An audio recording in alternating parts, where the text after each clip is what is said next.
Assalamualaikum warahmatullahi wabarakatuh. Halo semuanya, selamat datang kembali di channel YouTube saya. Nah, pada kesempatan kali ini saya akan membahas mengenai failover and load balance. Akan ada beberapa materi yang akan saya sampaikan. Yang pertama ada konsep failover and load balance. Yang kedua ada setting topologi.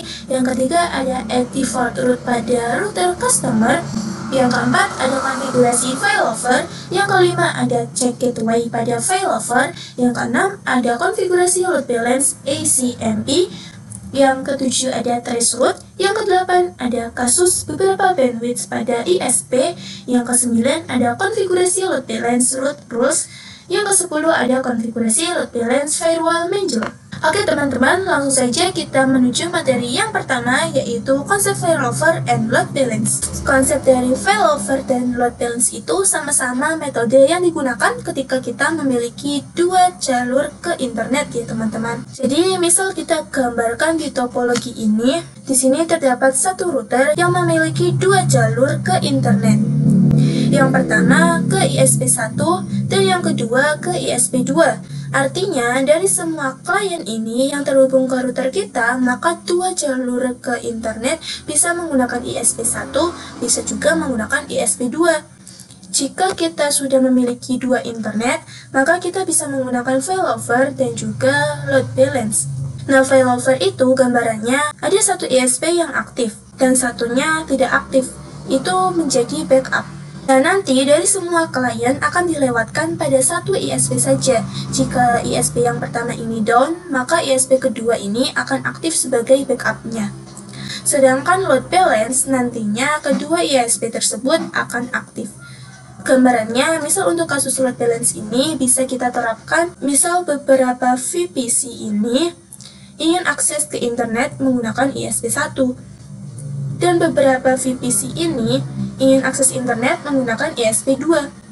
Jadi, dua ISP aktif secara bersamaan. Ada contoh lain juga, misal ingin akses ke domain tertentu nih. Misal VPC-VPC ini untuk akses ke YouTube, dia menggunakan ISP1. Dan ketika ingin akses ke Facebook, dia menggunakan ISP2. Nah, failover dan load balance ini dapat kita temukan di perusahaan-perusahaan besar ya teman-teman. Oke teman-teman, langsung saja kita menuju materi yang kedua, yaitu setting topologi. Jadi saya akan membuat topologinya. Kita bisa klik networknya. Ini saya menggunakan CloudNet ya teman-teman. Kita klik save, kemudian kita tambahkan 2 mikrotip dengan nama router ISP1 yang pertama. Kita nyalakan, kemudian satu lagi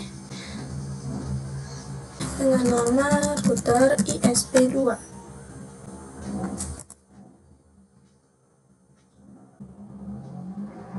Di sini ya router ISP1 kita hubungkan ke networknya. Kemudian router ISP2 dan 1 kita hubungkan. Kita coba buka. Oke teman-teman, ini kita mendapatkan IP address 137.205. Ini akan saya disable saja karena saya akan menggunakan IP static saja ya teman-teman, agar tidak berubah-ubah nantinya. Ini bisa kita masukkan perintah disable numbers sama dengan di number berapa di sini 0. Kemudian enter, kita coba print. Oke, di sini sudah tidak ada ya teman-teman. Langsung saja kita masuk pada menu IP address. Kita lakukan print. Pastikan yang mengarah ke address 1 itu sudah kosong terlebih dahulu. Kemudian kita tambahkan IP address-nya, add address sama dengan kita ingin IP-nya berapa. Misal 10.0.137.146/24 ya teman-teman. Kemudian interface-nya yang mengarah ke internet adalah header 1. Kemudian kita coba print. Oke, ini sudah terdaftar ya teman-teman. Kemudian kita coba masuk ke menu IP root untuk melakukan parameter gateway. Kita coba cek terlebih dahulu, print. Nah, ini yang ADC 0 ini bukan yang mengarah ke internet ya teman-teman. Jadi kita tambahkan gateway yang mengarah ke internet saja. Add gateway sama dengan IP dari internetnya berapa. Jadi punya saya adalah 10.0.137.1. Kita enter, kemudian kita coba print. Oke, dia sudah ada ya teman-teman yang 0000/0 ini.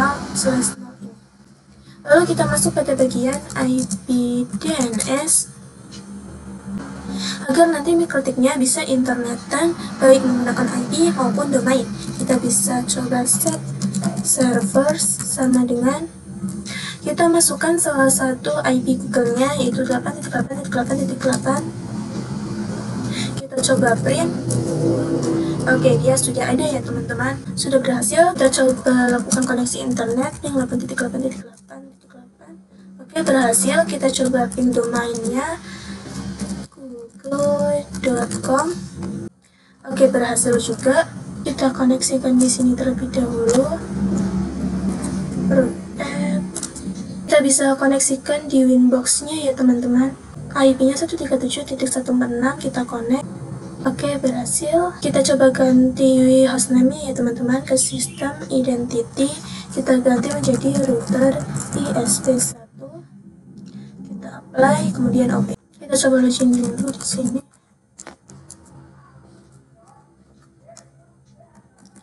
Karena yang router ISP2 ini tidak langsung terhubung ke internet, itu maka kita bisa login ke Winbox-nya menggunakan Roman ya teman-teman, menggunakan router ISP1 tapi menggunakan Roman connect-nya. Kita bisa aktifkan fitur Roman-nya terlebih dahulu. Kita bisa pergi ke tool, kemudian Roman, kemudian set enable, yes. Coba print. Oke, sudah aktif ya teman-teman. Di router ISP1-nya juga kita aktifkan ya teman-teman fitur Roman-nya. Ini kita checklist yang enable, kita klik apply, kemudian klik OK. Kemudian kita bisa ke new Winbox. Kemudian di sini kita pilih yang connect to Roman. Oke, yang ini ya teman-teman, bisa kita klik connect. Oke, sudah berhasil. Di sini kita coba ganti hostname-nya menjadi router ISP2. Oke, sudah berganti ya teman-teman. Ini kita putuskan kabelnya terlebih dahulu ya teman-teman. Jadi kan pada router ISP1 ini dia akan memiliki IP-WAN yang terhubung ke NAT, yaitu 10.0.137.146 ya teman-teman. Kita coba hubungkan ISP2 ini ke internet ya teman-teman. Kita hubungkan ke internet. Kita coba buka terminalnya, kita coba cek IP address print. Nah, ini sudah ada ya teman-teman. Kita coba IP DHCP client. Kita coba print. Kita disable saja ya teman-teman, yaitu disable number sama dengan nomornya berapa, ada di 0. Kita enter, kita coba print lagi. Oke, dia sudah terdisable. Sekarang kita coba konfigurasi manual. Kita coba IP root print. Oke, ini kosong ya teman-teman. Kita coba IP DNS print. Ini juga kosong. Kita coba konfigurasi WAN manual. Kita cek interface print. Kita fokuskan pada interface yang mengarah ke net, yaitu Ether 1 ya teman-teman. Bisa kita setting IP address, kemudian add address sama dengan IP-nya ingin berapa, misal 10.0.137.148/24. Interface-nya Ether 1. Kita enter, kemudian kita coba pergi ke bagian IP root. Kita tambahkan add. Tidak perlu menggunakan IP address karena ini mengarah langsung ke internet ya teman-teman. Add gateway sama dengan 10.0.137.1. Kita enter, kemudian kita cek IP DNS print. Ini belum ada ya teman-teman, kita bisa setting IP DNS ke IP DNS, kemudian set servers sama dengan 8.8.8.8. Kita coba print. Oke, ini sudah tersetting. Kita coba cek IP address print. Oke, ini sudah ada ya teman-teman. Kita coba ping ke internet 8.8.8. Oke, berhasil. Kita coba menggunakan domain ping.google.com. Oke, ini juga sudah berhasil. Kita kasih notnya di sini ya teman-teman, yaitu 10.0.137.148. Kita tambahkan satu router lagi yang bertindak sebagai customer. Bisa kita klik kanan, lalu kemudian node, kemudian MikroTik. Kita kosongkan pada game optionnya. Kita save. Nantinya router MikroTik yang bertindak sebagai customer ini memiliki dua jalur ke internet, bisa menggunakan ISP1 dan bisa juga menggunakan ISP2. Bisa kita hubungkan. Yang ke ISP1 menggunakan Ether 1 dan yang ke ISP2 bisa menggunakan Ether 2. Nah, kita coba masuk ke ISP2 ini menggunakan Winbox ya teman-teman. Sini IP-nya 137.148, bisa kita klik connect. Kita coba ke new terminal. Kita coba cek IP address print dan IP neighbor print. Oke, di Ether 1 benar. Lalu kita coba cek di ISP1-nya, terminal, IP neighbor print. Oke, benar. Di sini kita coba nyalakan router customer-nya ya teman-teman. Ini bisa kita login sebagai admin. Passwordnya kosong, kemudian N, Ctrl C. Kita coba cek IP address print. Oke, ini masih kosong ya teman-teman. Kita bisa setting IP address pada Ether 2 ISP1 dan Ether 2 pada ISP2 yang berfungsi sebagai gateway untuk router MikroTik ini. Langsung saja pada ISP1 terlebih dahulu. Kita pergi ke menu IP, kemudian addresses, kemudian kita klik add. Interface-nya di Ether 2 ya teman-teman. IP-nya adalah 192.168.1.1/24. Kita bisa klik apply, kemudian kita klik OK. Kita kasih note dahulu ya teman-teman agar tidak lupa. Klik kanan teks itu 192.168.1.1/24. Kita kasih juga untuk ISP2-nya di Ether 2 yaitu 172.16.1.1/24. Kemudian kita bisa lakukan pada ISP2 ke menu IP, kemudian addresses. Bisa kita klik add. Di sini pada interface Ether 2, kemudian IP-nya 172.16.1.1/24. Bisa kita klik apply, kemudian OK. Kita setting pada MikroTik customer ini. Kita coba IP address print. Ini belum mendapatkan IP ya teman-teman. Kita konfigurasi IP addressnya secara manual untuk Ether 1 dan Ether 2. Kita pergi ke interface print.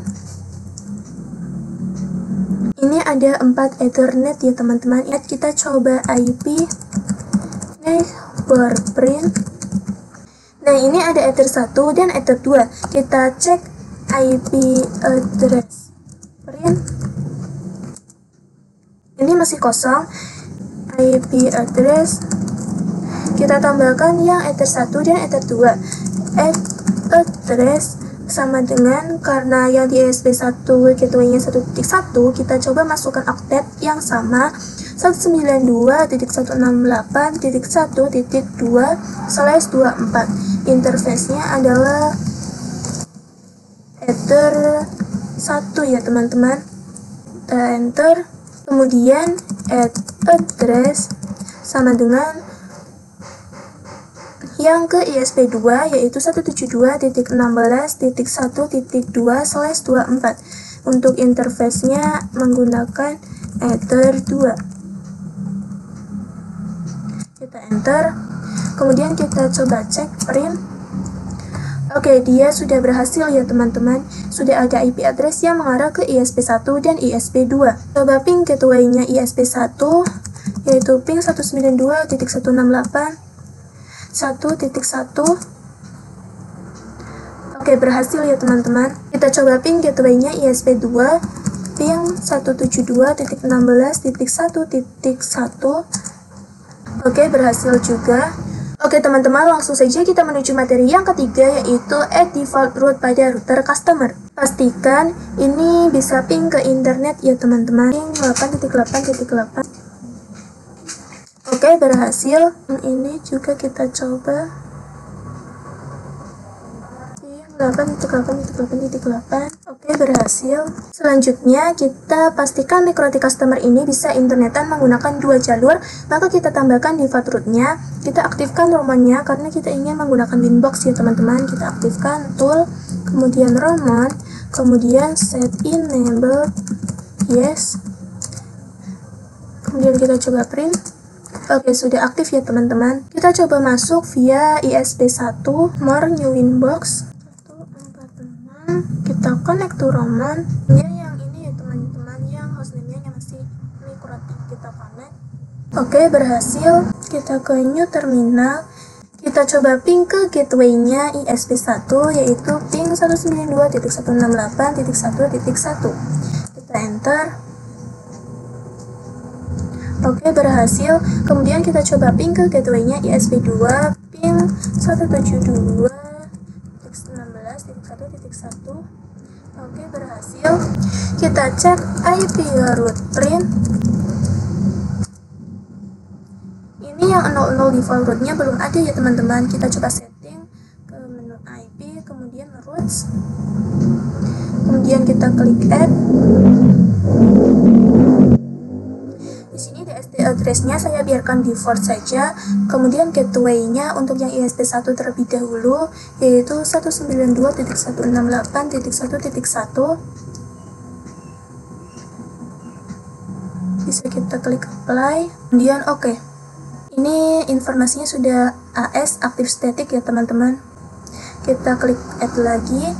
Kemudian di sini ada DST address-nya saya biarkan default saja. Gateway-nya untuk yang ISP2 yaitu 172.16.1.1. Kita klik apply.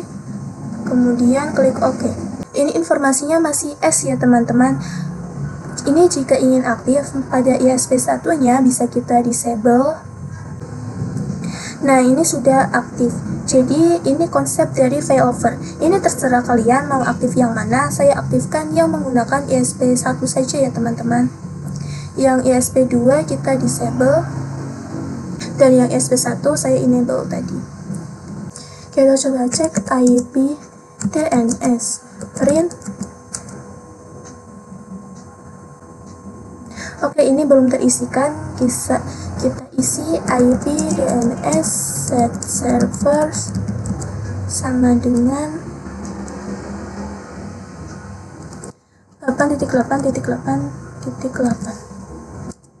Sebelumnya saya sudah menambahkan firewall NAT di sini ya teman-teman. Jadi exchange-nya itu masquerade, generalnya exchange-nya SRC NAT, kemudian out interface-nya itu Ether 1 ya teman-teman. Jadi barulah ini bisa ping ke 888. Dan sebelumnya kita sudah mengisikan IP DNS-nya. Kita coba cek lagi IP DNS print.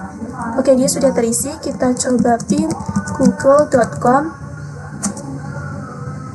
Oke, berhasil ya teman-teman. Tambahkan jaringan lokalnya, bisa klik kanan, kemudian NAT, kemudian klik VPC, kita tambahkan 2, kemudian kita klik save. Deskripsinya kita ganti ya teman-teman di VPC 1 dan VPC 2. Kita hubungkan ke MikroTik customer-nya ya teman-teman. Agar VPC ini bisa internetan, maka MikroTik customer-nya harus diberi firewall NAT ya teman-teman. Setting gateway-nya terlebih dahulu pada PC ini ya teman-teman, karena di sini PC-nya terdapat dua interface, kita gabungkan menjadi satu interface dengan menggunakan bridge. Bisa kita pergi ke menu bridge, kemudian klik add, namanya bebas. Saya akan menggunakan nama bridge Nadia. Kemudian kita bisa klik apply, kita klik OK. Kemudian pada parts-nya ini bisa kita klik add, tambahkan ether 3, kita apply, kemudian OK. Kemudian kita tambahkan lagi ether 4 ya teman-teman, apply, kemudian OK. Pastikan VPC ini mendapatkan IP ya teman-teman. Kita menggunakan DHCP saja, berarti MikroTik customer-nya sebagai DHCP server. Kita setting IP address-nya terlebih dahulu ya teman-teman, IP kemudian addresses, bisa kita klik add. Di sini untuk yang mengarah ke kliennya, saya coba menggunakan IP 10.10.10.1/24. Interface-nya menggunakan bridge Nadia. Kemudian kita bisa klik apply, kemudian klik OK. Kemudian bisa kita pergi ke menu IP, kemudian DHCP server, ke DHCP setup. Kemudian di sini kita pilih yang bridge Nadia ya teman-teman. Bisa kita next. Jika dirasa sudah benar, kita next saja ya teman-teman. Oke, ini sudah benar. Ini juga sudah benar. Oke, kita coba nyalakan VPC ini. Kita coba request dari VPC ini IP DHCP.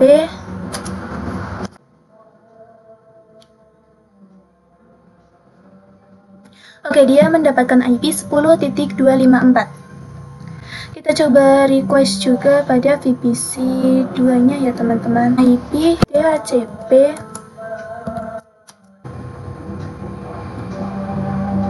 Oke, dia mendapatkan IP 10.253. Di sini untuk sisi VPC belum bisa internetan ya teman-teman, karena MikroTik-nya belum tersetting firewall NAT. Maka bisa kita setting ke menu IP, kemudian firewall, kemudian pada bagian NAT ini kita klik add. Untuk bagian generalnya, chainnya SRC NAT. Untuk out interface-nya ini kita isi yang ether 1 terlebih dahulu. Untuk action-nya kita pilih yang mesh query. Kemudian kita bisa klik apply, kemudian klik OK. Kita tambahkan firewall NAT yang mengarah ether 2, klik add. Kemudian untuk bagian chain-nya SRC NAT, kemudian out interface-nya adalah ether 2 terlebih dahulu, kemudian action-nya kita pilih yang mesh query. Kemudian kita klik apply, kemudian klik OK. Kita coba tes koneksi dari VPC 1 terlebih dahulu. Kita bisa ping 8.8.8.8. Oke, berhasil ya teman-teman. Jika ingin menggunakan domain, kita setting DNS-nya terlebih dahulu, IP DNS 8.8.8.8, enter. Kita coba ping google.com. Oke, berhasil. Misal kita trace 8.8.8.8.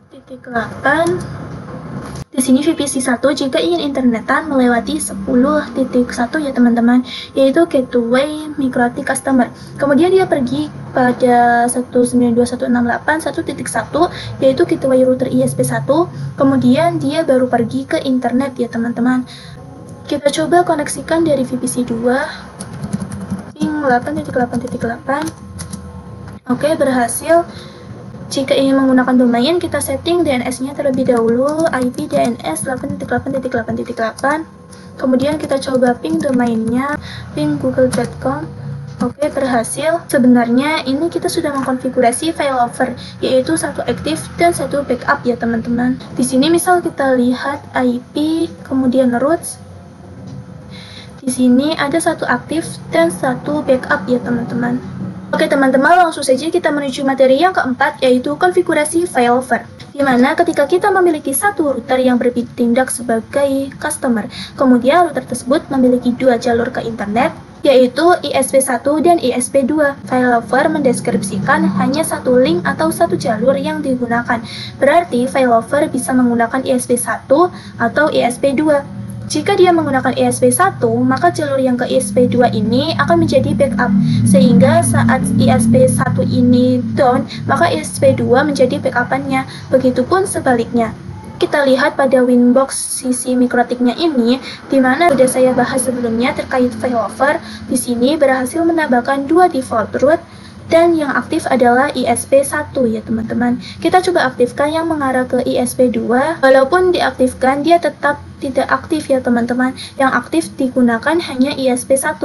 Cara memainkan failover ini, kita bisa menggunakan parameter distance juga. Distance itu mendeskripsikan parameter atau nilai parameter routing yang diprioritaskan. Semakin besar nilai distance-nya, maka semakin tidak diprioritaskan. Misal di sini saya ingin menggunakan ISP2, maka distance yang ada di ISP1 saya coba besarkan sehingga ISP1 ini jika distance-nya lebih besar maka tidak diprioritaskan. Maka dari itu yang digunakan adalah ISP2. Begitupun sebaliknya. Langsung saja kita coba di sini yang aktifkan ISP1. Di sini saya akan coba mengganti parameter yang ada di ISP1 sehingga lebih besar, sehingga nanti yang akan digunakan adalah ISP2. Bisa klik yang ini, bisa kita coba misal distance-nya adalah 10 yang ada di ISP1. Kemudian bisa kita apply, kemudian oke. Maka jalur internet akan langsung berpindah ke ISP2 ya teman-teman. Tapi misal distance-nya sama, maka mikrotik akan by default menentukan prioritas yang akan digunakan. Dengan ditentukannya distance, maka kita sendiri yang menentukan mana jalur yang akan kita gunakan. Kalaupun misal ingin sebaliknya, di ISP1 yang aktif, maka distance yang ada di ISP2 kita coba besarkan. Ini kita coba menjadi 20 ya teman-teman. Kemudian bisa kita klik apply, kemudian oke. Nah, maka jalur internet akan langsung berpindah ke ISP1 ya teman-teman. Jadi contoh ada kasus di mana interface Ether 1 yang sisi mikrotik ini saya coba disable, jadi artinya tidak aktif. Ini saya coba disable. Maka nanti jalur internet akan berpindah pada ISP2. Kita coba nyalakan lagi interface Ether 1-nya. Maka dia otomatis akan berpindah pada ISP1 ya teman-teman. Oke teman-teman, langsung saja kita menuju materi yang kelima, yaitu check gateway pada failover. Pada mikrotik terdapat suatu fitur namanya check gateway. Check gateway ini bisa digunakan saat terdapat failover. Pastikan seluruh interface-nya dalam keadaan aktif ya teman-teman. Kita coba cek pada bagian routing table-nya. Saat ini jalur internet yang digunakan adalah ISP1. Dapat kita simpulkan ISP1 adalah link utama, sedangkan ISP2 adalah link backup. Kita coba cek lagi ping ke ISP1. Ping 192.168.1.1. Oke, berhasil. Di sini, misal ISP1 aktif dan ada kendala, maka jalur internet akan berpindah ke backup ya teman-teman.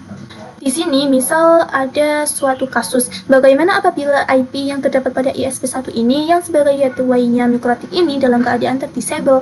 Apakah mikrotik ini sudah bisa mendeteksi apakah IP tersebut up atau down? Maka dari itu, kita bisa menggunakan bantuan yang namanya check gateway.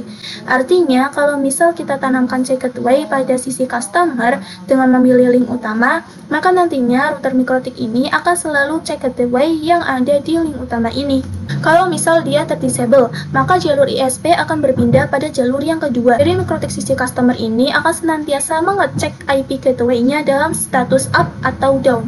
Langsung saja kita tanamkan check gateway-nya ini pada jalur ISP1. Di sini ada informasi check gateway ya teman-teman, dan ada dua pilihan, bisa menggunakan ping atau ARP. Artinya, kalau misal kita menggunakan ping, maka nanti router mikrotik ini akan selalu ping ke gateway. Pingnya setiap 10 detik. Kalau misalkan menggunakan ARP, berarti menggunakan ARP ya teman-teman. Di sini saya akan coba menggunakan ping saja. Bisa kita klik apply, kemudian oke. Kita akan coba disable IP ISP1-nya. Kita pergi ke menu Winbox IP1, ISP1 IP. Kemudian addresses, kita matikan IP yang mengarah ke customer, yaitu Ether 2-nya ya teman-teman. Kita coba cek apakah customer-nya sudah mengalihkan jalur internetnya ke ISP2 atau belum. Ini menunggu sekitar 10 atau 20 detik ya teman-teman. Oke teman-teman, ini sudah berubah ya teman-teman. Informasi terkait jalur ISP sudah berpindah pada ISP2. Jadi apabila salah satu IP gateway pada ISP-nya dalam keadaan terdisable, maka mikrotiknya sudah bisa mendeteksi Nah, jika kita tidak menggunakan check gateway pada router mikrotiknya, maka nanti dia tidak akan berpindah. Misal di bagian ini, misal di bagian 192.168.1.1 yang ISP1 ini kita tutup check gateway-nya, kemudian kita klik apply, kemudian oke. Kita lihat ini dia tetap menggunakan yang ISP1, padahal IP di ISP1 sudah kita disable. Kemudian di sini kita coba klik lagi, saya aktifkan kembali check gateway-nya, kemudian bisa kita klik apply, kemudian oke. Menggunakan jalur ping ya teman-teman tadi. Ini menggunakan jalur ping. Dan jalur ISP ini akan berpindah ke ISP2. Kita tunggu sekitar 10-20 detik. Nah, ini sudah berpindah ya teman-teman ke ISP2. Oke teman-teman, langsung saja kita menuju materi yang ke-6, yaitu konfigurasi load balance ECMP. Nah, load balance ini terdapat jalur ke internet, baik menggunakan ISP1 atau menggunakan ISP2. Dan kedua link tersebut dalam keadaan aktif. Dan untuk contoh pengimplementasiannya ini sangat beragam. Misal untuk VPC1 ini ke internet menggunakan ISP1, atau VPC2 ke internet menggunakan ISP2, atau misal akses ke YouTube menggunakan ISP1 dan lain-lain. Kita bisa pergi ke Winbox ISP1 terlebih dahulu. Untuk IP address yang ada di ISP1 ini saya aktifkan lagi ya teman-teman. Kita checklist. Dan ini yang aktif kembali adalah ISP1 ya teman-teman. Untuk konfigurasi load balance sebenarnya sedikit sederhana. Di sini kita coba hapus terlebih dahulu default route yang mengarah ke internet, baik yang ISP1 maupun ISP2.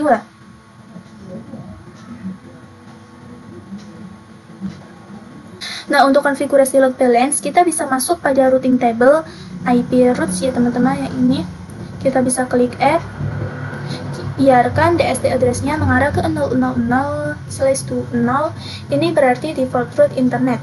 Untuk bagian gateway-nya, kita isikan 2 ISP. Cara mendapatkan agar 2 ISP itu tinggal klik panah baru new value ya teman-teman, yang ini. Nah, di sini kita coba isikan IP ISP1 terlebih dahulu, yaitu 192.168.1.1.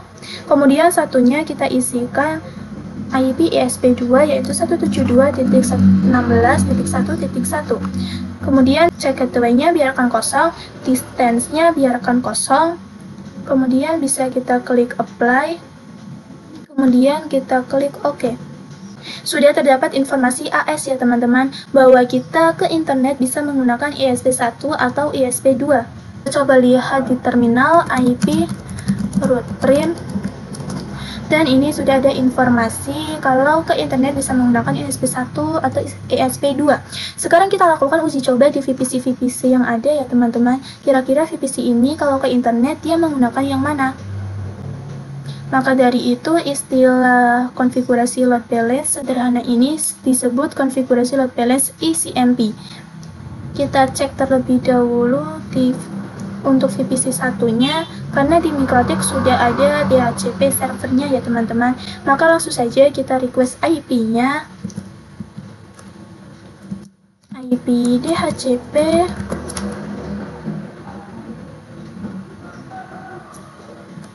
maka dia mendapatkan IP 10.254. Kita coba ping 8.8.8.8. Oke, berhasil. Kita lakukan trace 8.8.8.8. Dia ke internet pertama-tama lewat bridge Mikrotik, kemudian dia lewat ISP1. Setelah itu dia baru bisa ke internet ya teman-teman. Kita coba cek dari VPC 2-nya.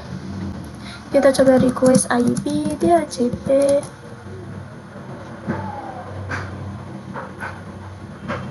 Oke, dia mendapatkan IP 10.253. Kita coba ping 8.8.8.8. Oke, berhasil. Kita coba trace 8.8.8.8. Enter, oke. Dia pertama-tama lewat bridge Mikrotik, kemudian dia lewat ISP1 ya teman-teman. Setelah itu dia baru bisa ke internet. Kita coba cek VPC 1, misal ingin ke Google. Sebelum itu kita coba isikan IP DNS 8.8.8.8. Enter, kita coba show IP. Oke, sudah ada ya teman-teman. Kita coba ping lagi, ping google.com. Oke, berhasil. Kita coba trace google.com. Dan jika ke Google dari VPC 1 ini, dia lewat interface bridge terlebih dahulu, kemudian lewat ISP1 ya teman-teman. Kalau kita coba cek trace facebook.com, kita tidak bisa menentukan jika lewat facebook.com dan lain-lainnya itu lewat jalur yang mana. Ini disebut round robin. Karena dari tadi kita coba ke facebook.com tidak bisa, maka kita coba dari terminal mikrotiknya terlebih dahulu ya teman-teman. Pastikan terlebih dahulu IP DNS-nya sudah terisi. Kita coba ping ke facebook.com. Ternyata masih belum bisa juga ya teman-teman. Oke teman-teman, langsung saja kita menuju materi yang ketujuh, yaitu traceroute. Kita akan memperbaiki kesalahan pada materi sebelumnya. Kita akan coba melakukan traceroute dari sisi router mikrotik customer-nya ataupun dari sisi VPC-nya. Langsung saja kita mulai dari mikrotik customer-nya ya teman-teman. Untuk melakukan traceroute, kita bisa pergi ke menu tools, kemudian traceroute ini. Pada traceroute ini, kalian coba ping ke 8.8.8.8. Untuk bagian protokolnya, kita pilih yang ICMP. Bagian portnya belum bisa kita isikan, karena kita hanya ingin fokus ngepingnya saja ya teman-teman. Bisa klik start.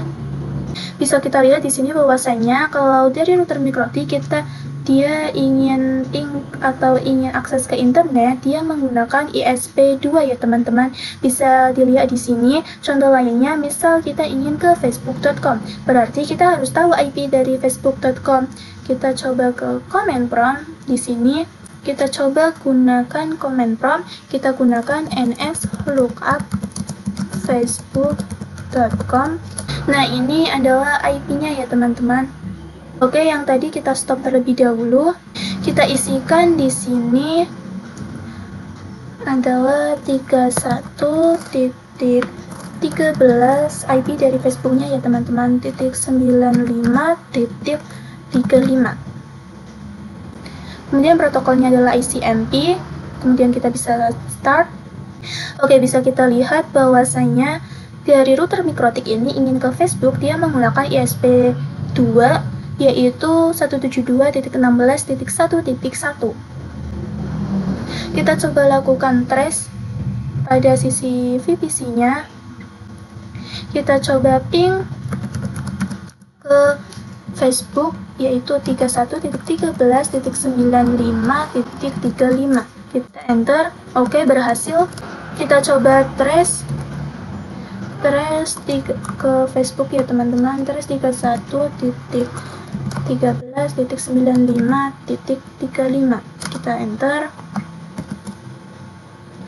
Oke, di sini jika VPC 1 ingin ke Facebook, maka dia melewati bridge router terlebih dahulu. Kemudian dia melewati ESP1, yaitu 192.168.1.1. Contoh lainnya, misal kalian ingin ke Twitter, yaitu ns lookup twitter.com ya teman-teman. Oke, ini dia IP-nya. Kita coba dari VPC2 ping ke Twitter, yaitu ping 162.159.140.229. Kita enter, maka berhasil ya teman-teman. Jika kita lihat trace-nya, trace ke Twitter ini menggunakan apa? Dia melewati bridge router terlebih dahulu, kemudian dia melewati ISP1 ya teman-teman, yaitu 192.168.1.1. Oke teman-teman, langsung saja kita menuju materi yang ke-8, yaitu kasus berbeda bandwidth pada ISP. Oke teman-teman, contoh kasus lain untuk langganan kita ke ISP itu bandwidth berbeda. Misal untuk ISP1, dia menyediakan bandwidth-nya hanya 2 Mbps, sedangkan ISP2 menyediakan bandwidth 8 Mbps. Artinya ini 1:4. Jika sudah seperti ini, maka kita tidak bisa menggunakan round robin ya teman-teman. Bandwidth yang paling besar itu 8, maka traffic yang paling banyak disalurkan adalah ke ISP2. Kita akan coba lakukan konfigurasi load balance untuk kasus ini. Pada router mikrotik ini kita bisa masuk ke routing table-nya, IP, kemudian routes. Nah, di sini untuk yang mengarah ke internet, kita edit ya teman-teman, karena 1:4, berarti satunya ini ISP1 dan 4-nya ini ISP2. Kita sediakan di sini 5 kolom ya teman-teman.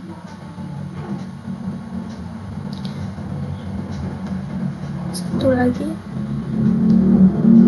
Oke, sudah.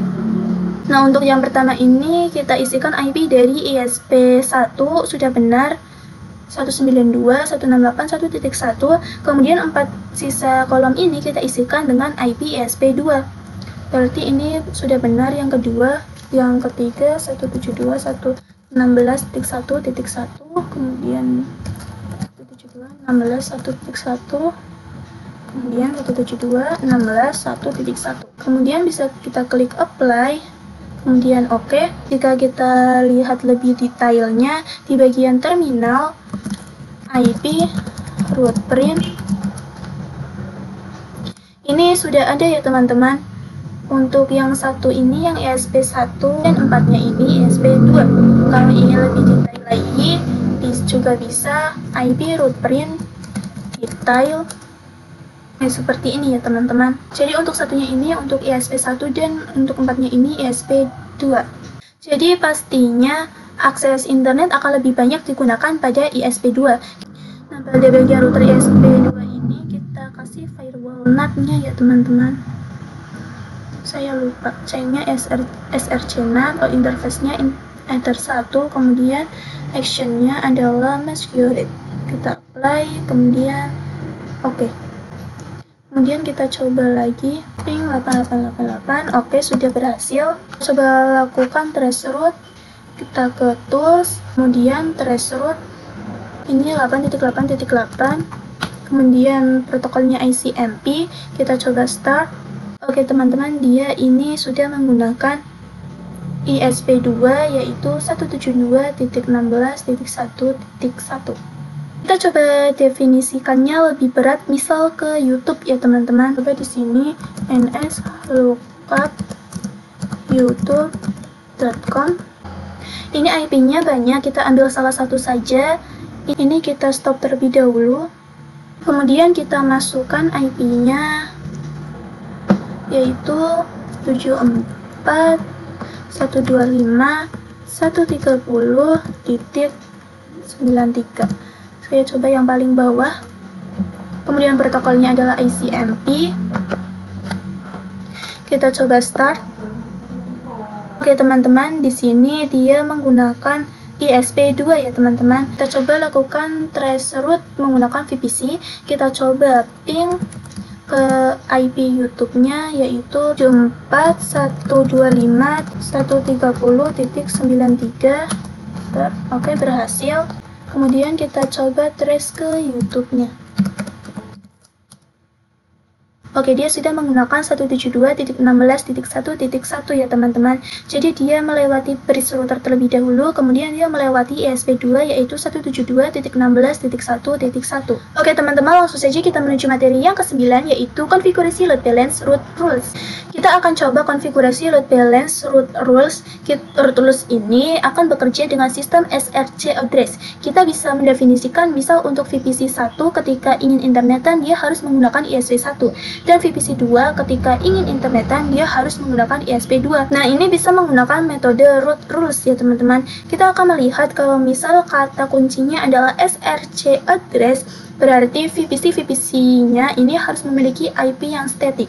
Kalau misal kita konfigurasi IP pada VPC-VPC-nya menggunakan IP DHCP, maka nanti konfigurasi root rules inti mikrotik nanti akan amburadul. Maka dari itu, kita akan definisikan VPC-VPC ini menggunakan IP static. Sini saya membuat NAT-nya yaitu 10.10.10.11/24 untuk VPC 1 dan 10.10.10.12/24 untuk VPC 2 ya teman-teman. Di sini saya akan kasih IP manual pada VPC 1 terlebih dahulu, IP 10.10.10.11/24, gateway-nya 10.10.10.1/24. Enter. Kemudian IP DNS 8.8.8.8, enter. Kita coba show IP. Dia sudah mendapatkan IP 10.11 ya teman-teman. Kemudian kita coba kasih juga pada VPC 2 IP 10.10.10.12/24, kemudian gateway-nya 10.10.10.1/24. Kita enter. Kemudian IP DNS 8.8.8.8, enter. Kemudian kita coba show IP. Oke, dia sudah mendapatkan IP 10.12. Kita konfigurasikan root rules-nya pada MikroTik customer ini. Kita cek pada bagian routing table-nya IP, kemudian routes. Ada satu yang mengarah ke default route menggunakan dua jalur baik ISP1 maupun ISP2. Di sini kita akan coba disable terlebih dahulu. Kita akan tambahkan default route-nya menggunakan metode root rules. Kita bisa klik pada bagian rules,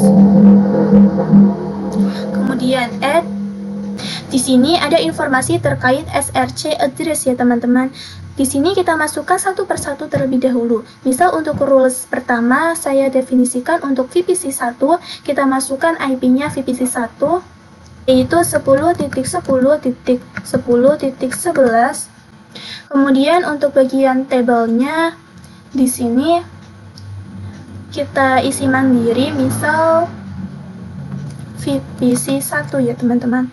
Maksud tabel di sini mendeskripsikan ketika ada paket dari IP ini, maka di router MikroTik akan dilihat routing table di table VPC 1 ini. Ketika MikroTik melihat routing tablenya adalah VPC 1 mengarah ke internet menggunakan ISP1, maka akan dijalankan perintahnya. Kita coba klik apply, kemudian oke. Kita tambahkan rules baru, kita isikan IP VPC 2 yaitu 10.10.10.12. Tabelnya kita tulis mandiri yaitu VPC 2. Kemudian kita klik apply, kemudian klik OK. Dengan kita membuat tabel ini, maka nantinya ketika ada paket yang ingin internetan dan paket tersebut berasal dari 10.12, maka MikroTik akan melihat pada routing table yang ada di VPC 2 ini mengarah ke internet menggunakan ISP2, maka akan dijalankan perintahnya. Di sini jika kita lihat di routes ini, jika kita lihat di pojok kanan ini, ada main VPC 1 dan VPC 2. Main ini artinya utama, VPC 1 ini routing table yang ada pada VPC 1, kemudian VPC 2 artinya routing table yang ada pada table VPC 2. Di sini masih kosong karena belum kita arahkan ke internet ya teman-teman. Langsung saja kita isi manual satu persatu. Untuk TST address-nya default route, kita klik add. Kemudian untuk TST address-nya default route ya teman-teman. Kemudian pada bagian gateway-nya kita deskripsikan satu persatu.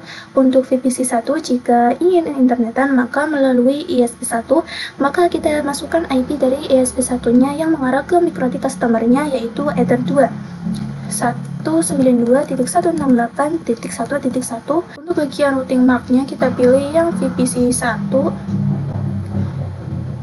Kemudian bisa kita klik apply, kemudian klik OK.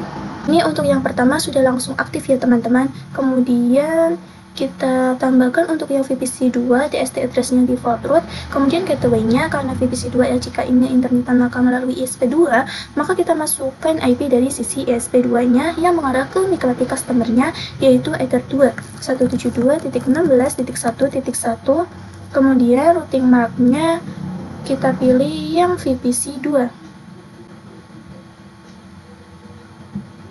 VPC 2, kemudian bisa kita klik apply, kemudian kita klik OK. Oke, ini sudah ada dua default route yang ke internet dengan dua jalur ISP yang dua-duanya aktif ya teman-teman. Kalau misal kita cek pada VPC 1, nah ini sudah ada, begitu juga pada VPC 2. Ini juga sudah ada. Kita kembalikan ke alt.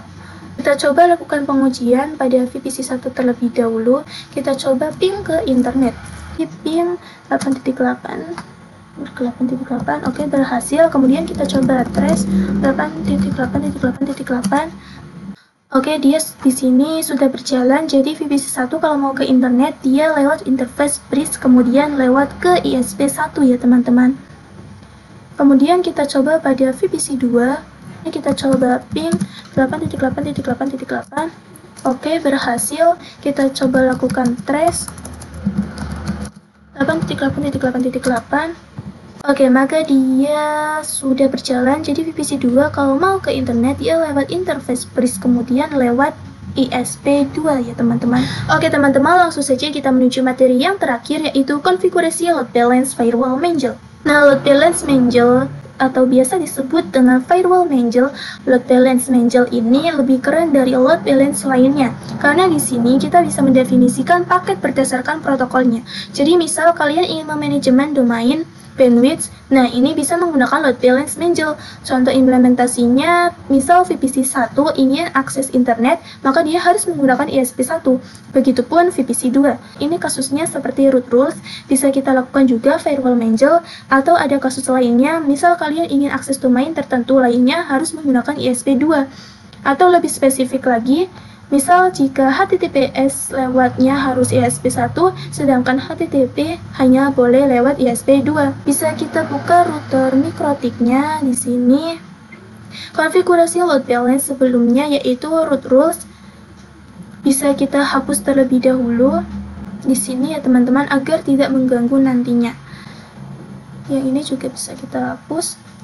Kemudian di sini pada default root kita bisa disable semua ya teman-teman. Ini juga. Ini kasus yang akan kita gunakan sama seperti sebelumnya, yaitu untuk VPC 1 ketika ingin akses ke internet harus menggunakan ESP1. Begitupun untuk VPC 2 ketika ingin akses ke internet harus menggunakan ESP2. Kita pergi pada bagian IP, kemudian firewall, kemudian kita pergi ke menu manager. Untuk bagian rules-nya kita tambahkan di halaman ini, karena kita ingin VPC 1 akses ke internet menggunakan ESP1 dan VPC 2 yang akses ke internet menggunakan ESP2, maka kita buat rule-nya dua kali. Yang pertama untuk VPC 1, bagian if-nya, chain-nya yaitu pre-routing. Untuk bagian SRC address-nya adalah dari VPC 1 10.10.10.11. Untuk bagian action-nya kita pilih yang mark routing ya teman-teman, yang ini. Untuk bagian new routing mark, ini namanya saya buat baru, misal manager ESP1. Kemudian bisa kita klik apply, kemudian oke. Kemudian kita buat satu lagi untuk VPC 2-nya. Untuk bagian if-nya, chain-nya menggunakan pre-routing. Kemudian untuk bagian SRC address-nya isikan IP dari VPC 2 yaitu 10.10.10.12. Kemudian bagian action-nya kita pilih yang mark routing. Kemudian pada new routing mark ini saya buat baru, misal manager ESP2. Kemudian kita bisa klik apply, kemudian klik OK. Ini sudah warna hijau ya teman-teman. Ketika kita sudah berhasil membuat rule-nya, maka kita daftarkan pada routing table-nya. Jadi pada IP, kemudian routes. Di sini kita tambahkan dua kali routing table-nya, satu untuk VPC 1 dan satunya untuk VPC 2. Kita tambahkan baru yang mengarah ke internet. Kita tambahkan untuk VPC 1 terlebih dahulu. Di sini kita definisikan default route ya teman-teman. Gateway-nya kita masukkan ESP1 terlebih dahulu, yaitu 192.168.1.1. Artinya VPC 1 jika ingin ke internet maka harus melewati ESP1 yang memiliki IP 192.168.1.1. Untuk bagian routing mark-nya ini pada tabel yang sudah dideskripsikan, yaitu manager ESP1. Kemudian bisa kita klik apply, kemudian klik OK. Ini sudah ada informasi active static ya teman-teman. Tambahkan routing table-nya untuk yang VPC 2, TCP address-nya default root ya teman-teman. Kemudian untuk gateway-nya kita masukkan ESP2 yaitu 172.16.1.1. Artinya VPC 2 jika ingin ke internet maka harus melewati ESP2 yang memiliki IP 172.16.1.1. Kemudian untuk bagian routing mark-nya pilih pada tabel yang sudah dideskripsikan yaitu manager ESP2. Kemudian kita bisa klik apply, kemudian bisa kita klik OK. Kemudian kita coba lakukan pengujian pada sisi VPC-nya. Di sini pada VPC 1 terlebih dahulu, kita coba ping ke internet, ping 8888, enter. Oke, berhasil. Kita coba trace 8888. Oke, VPC1 ketika ingin internetan, dia melewati bridge mikrotik terlebih dahulu, lalu melewati ISP1 ya teman-teman. Kemudian kita coba lakukan pengujian pada VPC2. Kita coba ping 8888, ping ke internet, oke berhasil. Kita coba lihat trace 8888. Oke, jadi VPC2 ketika ingin internetan, dia melewati bridge mikrotik terlebih dahulu, lalu melewati ISP2. Oke teman-teman, mungkin itu saja dari saya. Maaf apabila ada kesalahan, terima kasih yang sudah menonton. Sekian dari saya, wassalamualaikum warahmatullahi wabarakatuh.